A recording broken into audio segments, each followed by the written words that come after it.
Smile, everybody, big smile. Dit raai so 'n bietjie die kant toe, sorry, is dit swaar?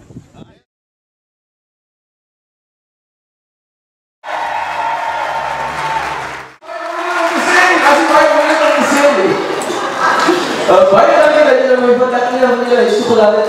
En baie dankie dat julle vir my oor die afgelope klop jare vir my was. As ouers is wat my ouers was, en as ek bystand of enigiets van my lewe nodig gehad het. Baie dankie daarvoor en baie dankie dat julle julle tickets koop om my shows te kom kyk. En dat julle beskikbaar baie, dat julle nou aanspoor kom, baie tickets, koop jou ticket. So'n Cindy was soos 'n hond sonder 'n halsband. Hy was rigtingloos en ek is so bly dat hierdie twee vandag saam is en dat hulle getroud is.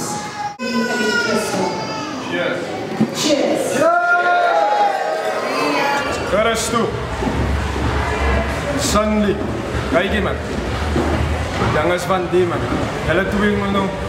Hulle moet so maak sien. Julle moet nie maar 'n man vergeet nie. Ons is julle chommies al die pad gewees. Nie 'n man daarop nie man. Verstaan jy? A wedding is van the togetherness of family, no? Two families from different poles come together and they make something beautiful. And you two are the center of it.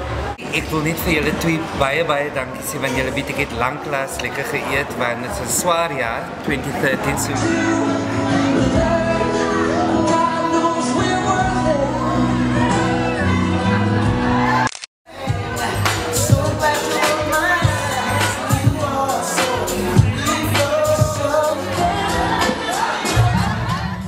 Ons is moeg, ons is uitgeparty, ons is uitgestres vir een. Maar ons het 'n fantastische, wonderlike ervaring gehad. En ons weet ons gaan vir jare en jare en jare nog met getroud wees. So baie dankie, jy is genoot. En onthou, jy is 'n genoot.